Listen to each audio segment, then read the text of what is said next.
ಕೇಳಿರಿ ಕೇಳಿರಿ ಶಿವವಚನ, ಕೇಳಿರಿ ಕೇಳಿರಿ ಗುರುವಚನ, ಕೇಳಿರಿ ಕೇಳಿರಿ ಶಿವವಚನ, ಕೇಳಿರಿ ಕೇಳಿರಿ ಗುರುವಚನ. ಪುರಾತರ ವಚನಾನುಭವ ಕೇಳಿ ಬದುಕಿರಯ್ಯ. ಕೇಳಿದ ಸದ್ಭಕ್ತರೆಲ್ಲರೂ ಕೃತಾರ್ಥರಪ್ಪರು. ತನು ಕರಗಿ ಮನ ಕೊರಗಿ ಭಾವ ಬೆಚ್ಚದು, ತನು ಕರಗಿ ಮನ ಕೊರಗಿ ಭಾವ ಬೆಚ್ಚದು. ಅಹಂಕಾರ ಬಳಿದು ಶರಣರ ಅನುಭಾವವ ಕೇಳಿದಡೆ, ಅಹಂಕಾರ ಬಳಿದು ಶರಣರ ಅನುಭಾವವ ಕೇಳಿದಡೆ. ಅದೇ ಮುಕ್ತಿ ನೋಡಿರಿ, ಅದೇ ಮುಕ್ತಿ ನೋಡಿರಿ, ಅದೇ ಮುಕ್ತಿ ನೋಡಿರಿ, ಅದೇ ಮುಕ್ತಿ ನೋಡಿರಿ. ಇಂತಲ್ಲದೆ ಮನೋವ್ಯಾಕುಲರಾಗಿ ತನ್ನುಟ್ಟಿ ಕೇಳಿದಳಿ, ಇಂತಲ್ಲದೆ ಮನೋವ್ಯಾಕುಲರಾಗಿ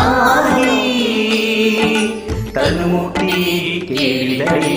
ಉಪದೇಶವೆಂತು ಸಲುದಯ್ಯ ಎತ್ತಳವಡುವುದಯ್ಯ, ಉಪದೇಶವೆಂತು ಸಲುದಯ್ಯ ಎತ್ತಳವಡುವುದಯ್ಯ.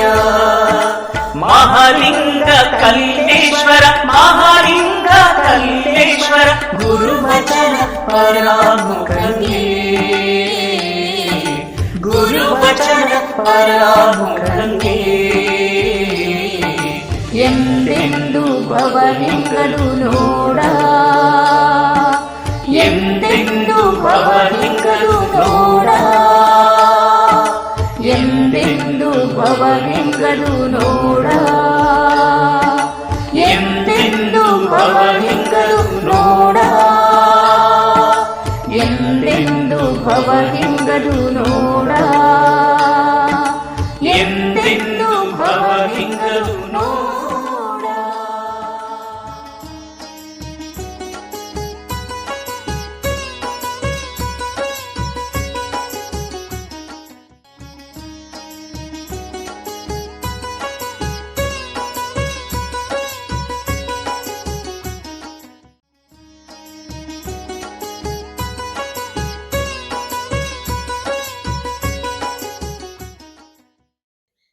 ಅತಿರಥ ಸಮರಥರೆನಿಪ ಹಿರಿಯರು ಮತಿಗೆಟ್ಟು ಮರುಳಾದರಲ್ಲ.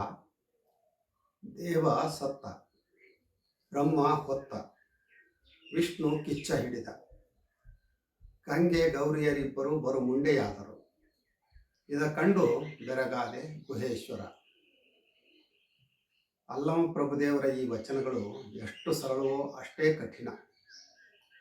ಅವು ಬೆಡಗು ಬೆರಗಿನಿಂದ ಕೂಡಿರ್ತವೆ. ಅವುಗಳ ಅಂತರಾರ್ಥ ಮತ್ತು ಬಾಹ್ಯಾರ್ಥ ಬೇರೆ ಬೇರೆಯಾಗಿ ಓದುಗರನ್ನ ಚಿಂತನೆಗೆ ತೊಡಗಿಸ್ತವೆ. ಮೇಲ್ನೋಟಕ್ಕೆ ಹಿರಿಯರು ಮತ್ತು ದೇವಾನುದೇವತೆಗಳನ್ನು ಅವಹೇಳನ ಮಾಡುವಂತೆ ಕಂಡರೂ ಅದೇ ಸತ್ಯ ಅಲ್ಲ. ಅಲ್ಲಿ ಏನೋ ಗಹನವಾದಂಥ ಆಧ್ಯಾತ್ಮಿಕ ಅರ್ಥ ಅಡಗಿದೆ. ಅದನ್ನು ಈಗ ನಾವು ಕಂಡುಕೊಳ್ಬೇಕಾಗಿದೆ. ಕೆಲವರನ್ನ ಅತಿರಥರು ಮಹಾರಥರು ಅಂತ ಕರಿತೇವೆ. ಅಂದರೆ ಅವರು ಮಹಾನ್ ಜ್ಞಾನಿಗಳು ಅಂತ ಅರ್ಥ. ಅಂಥವರು ಮತಿಗೆಟ್ಟು ಮರಳಾಗೋದು ಹೇಗೆ? ಅವರು ಬುದ್ಧಿವಂತರಿರ್ಬೋದು. ಬುದ್ಧಿವಂತಿಕೆಯ ಜೊತೆಗೆ ನೈತಿಕತೆ, ತಾತ್ವಿಕತೆ, ಸಾತ್ವಿಕತೆ, ಸತ್ಯಸಂಧತೆ ಇರಬೇಕು ತಾನೆ. ಹಾಗಿಲ್ಲದೇ ಇದ್ದರೆ ಅವರನ್ನು ಮತಿಗೇಡಿಗಳು ಅಥವಾ ಹುಚ್ಚರು ಅಂತ ಹೇಳಿದೆ ಇನ್ನೇನು ಹೇಳಲಿಕ್ಕೆ ಸಾಧ್ಯ. ಶರಣರು ಅರಿವು ಮತ್ತು ಆಚಾರಕ್ಕೆ ಒತ್ತು ಕೊಟ್ಟಂಥವ್ರು. ಅರಿವು ಆಚಾರ ಒಂದಾಗದೆ ಯಾರೋ ಜ್ಞಾನಿಗಳಾಗಲಿಕ್ಕೆ, ಶರಣರಾಗಲಿಕ್ಕೆ ಸಾಧ್ಯ ಇಲ್ಲ. ಕೇವಲ ಬುದ್ಧಿಗೆ ಒತ್ತು ಕೊಟ್ಟಾಗ ಅವರಲ್ಲಿ ಅಹಂಕಾರ ಆವರಿಸುತ್ತೆ. ಮಾಯೆಗೆ ಸಿಲುಕಿ ಆತ್ಮಜ್ಞಾನವನ್ನು ಮರೆತು ತಮ್ಮ ಬದುಕನ್ನೇ ನರಕ ಮಾಡಿಕೊಳ್ತಾರೆ. ಕೇವಲ ಸಂಸಾರ ಸುಖದಲ್ಲಿ ಮುಳುಗಿ ಹುಚ್ಚರ ರೀತಿಯಲ್ಲಿ ವರ್ತಿಸ್ತಾರೆ. ಮುಂದಿನ ಸಾಲುಗಳಲ್ಲಿ ದೇವ ಸತ್ತ, ಬ್ರಹ್ಮ ಹೊತ್ತ, ವಿಷ್ಣು ಕಿಚ್ಚ ಹಿಡಿದ ಅಂತ ಹೇಳಿದ್ದಾರೆ. ಬ್ರಹ್ಮ, ವಿಷ್ಣು, ಮಹೇಶ್ವರ ಎನ್ನುವಂಥ ಪೌರಾಣಿಕ ದೇವರುಗಳ ಬಗ್ಗೆ ಹೇಳಿದ್ದಾರೆ ಅಂತ ಅನಿಸುತ್ತೆ. ಅಂಥ ದೇವರುಗಳನ್ನು ನಂಬುವಂಥವರು ಮತಿಗೇಡಿಗಳು, ಮರುಳರು ಅಂತ ಹೇಳಿ ಶರಣರ ಪರಿಭಾಷೆಯಲ್ಲಿ ನಾವು ಹೇಳಬಹುದು.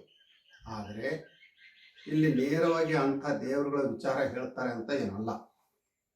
ಅವರು ಬಳಸಿರುವ ಶಬ್ದಗಳಿಗೆ ಲೌಕಿಕ ಮತ್ತು ಪಾರಮಾರ್ಥಿಕ ಅರ್ಥಗಳು ಅದಾವು. ದೇವಸತ್ತ ಅನ್ನುವಂಥದ್ದು ಲೌಕಿಕ ಅರ್ಥವಾದರೆ, ನಾನು ಅನ್ನುವಂಥ ಅಹಂಕಾರ ಅಳಿಯುವಂಥದ್ದು, ಇದು ಪಾರಮಾರ್ಥಿಕ ಅರ್ಥ. ಬ್ರಹ್ಮ ಹೊತ್ತ ಅಂದರೆ ಈ ಜೀವ ಅರಿವಿನ ಹೊರೆಯನ್ನು ಹೊತ್ತಿದ್ದಾನೆ ಅಂದರ್ಥ. ವಿಷ್ಣು ಕಿಚ್ಚ ಹಿಡಿದ ಅಂದರೆ ಮನಸ್ಸು ಜ್ಞಾನಾಗ್ನಿಯ ಸ್ಪರ್ಶ ಮಾಡಿದೆ ಅಂತ ಅರ್ಥ.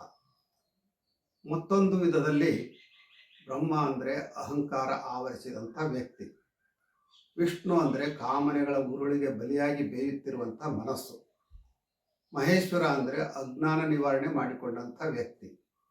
ಆ ವ್ಯಕ್ತಿ ತನ್ನ ಕಾಮನೆಗಳ ಉರುಳಿಗೆ ಬಲಿಯಾಗುವಂಥದ್ದು ಅಂದರೆ ಸತ್ತ ಹಾಗೆ. ಅವನನ್ನು ಹೊತ್ತವ ಬ್ರಹ್ಮ ಅಂದರೆ ಅಹಂಕಾರ ಆವರಿಸಿ ಮತಿಹೀನನಾದಂತೆ.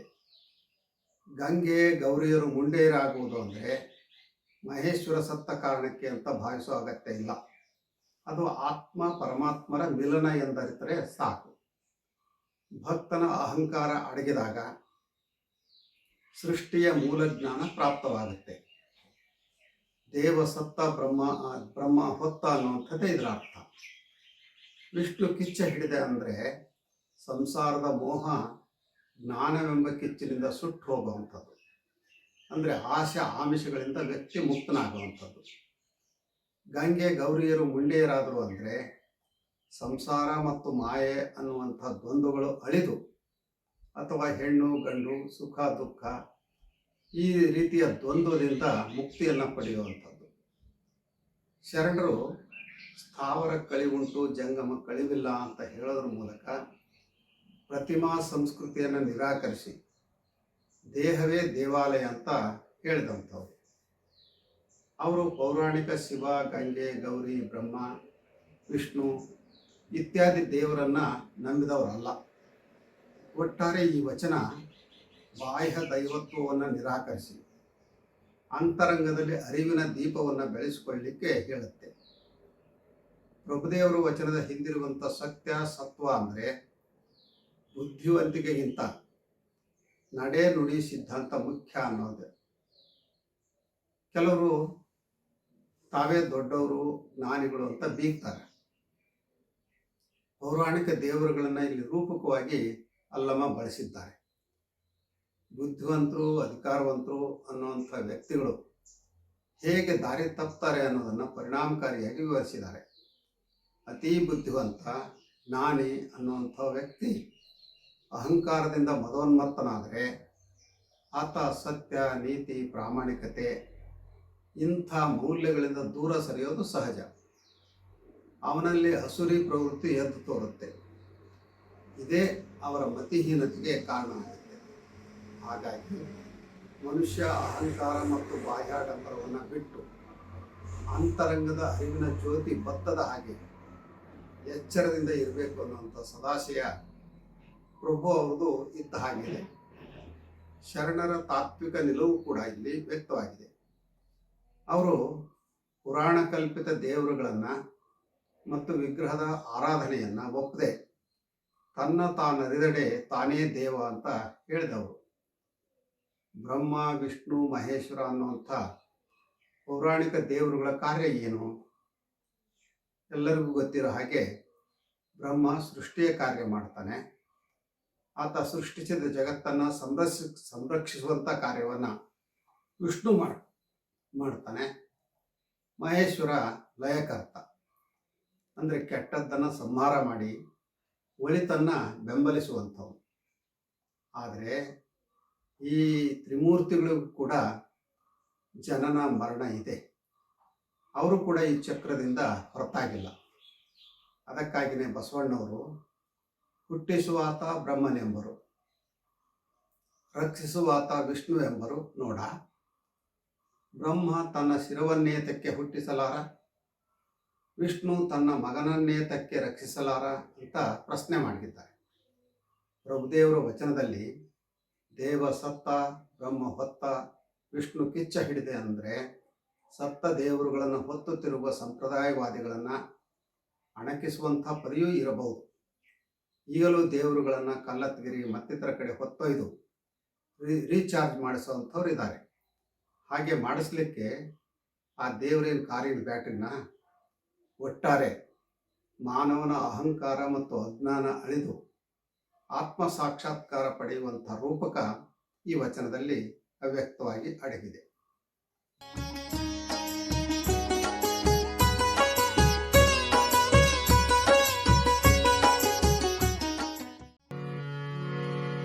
ಅತಿರಥ ಸಮರಥರಿನಿಪ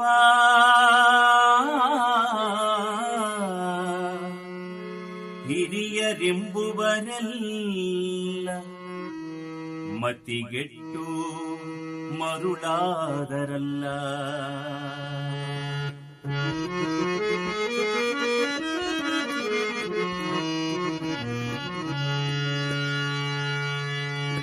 ಅತಿರಥ ಸಮರಥರಿನಿಪ ಅತಿರಥ ಸಮರಥರಿನಿಪ ಹಿರಿಯರೆಂಬುವರೆಲ್ಲ ಮತಿಗೆಟ್ಟು ಮರುಳಾದರಲ್ಲ. ಮತಿಗೆಟ್ಟು ಮರುಳಾದರಲ್ಲ. ಅತಿರಥ ಸಮರಥರಿನಿಪ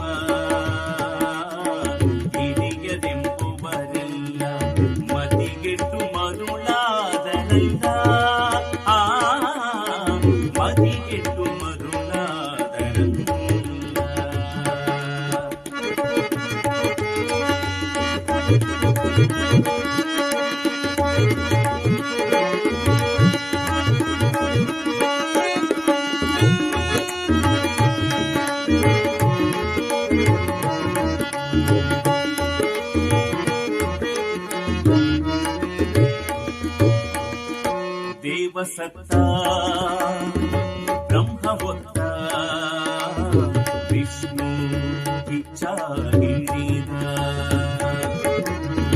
ದೇವಸತ್ತ ಬ್ರಹ್ಮ ಹೊತ್ತ ವಿಷ್ಣು ಕಿಚ್ಚ ಹಿಡಿದ.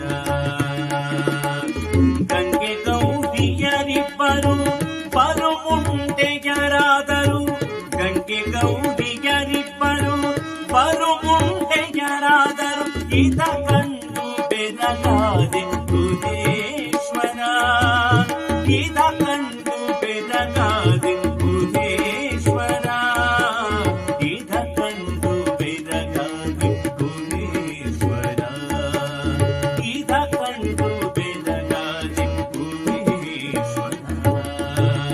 ಅತಿರಥ ಸಮರಥರಿನಿಪ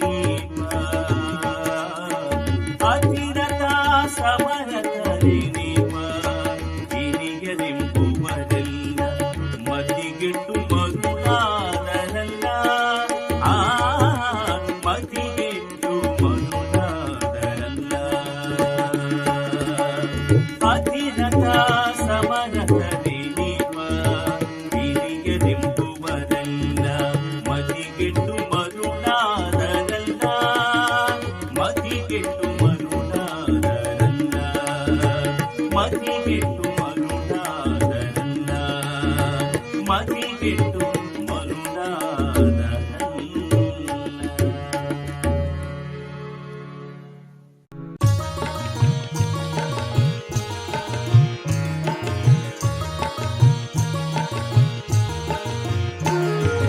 ಕೇಳಬನ್ನಿ ಕೇಳಬನ್ನಿ ವಚನ ಸಂದೇಶ. ಕೇಳಬನ್ನಿ ಕೇಳಬನ್ನಿ ವಚನ ಸಂದೇಶ. ಬಸವಾದಿ ಶರಣರ ಜೀವನ ಸಂದೇಶ. ಬಸವಾದಿ ಶರಣರ ಜೀವನ ಸಂದೇಶ. ನಮ್ಮೆಲ್ಲರ ಬದುಕಿಗೆ ಬೆಳಕ ನೀವ ಸಂದೇಶ. ನಮ್ಮೆಲ್ಲರ ಬದುಕಿಗೆ ಬೆಳಕ ನೀವ ಸಂದೇಶ. ಅನುಭಾವಿಗಳ ಅನುಭಾವದ ಸಂದೇಶ ಅನುಭಾವಿಗಳ ಅನುಭಾವದ ಸಂದೇಶ ಅನುಭಾವಿಗಳ ಅನುಭಾವದ ಸಂದೇಶ ಅನುಭಾವಿಗಳ ಅನುಭಾವದ ಸಂದೇಶ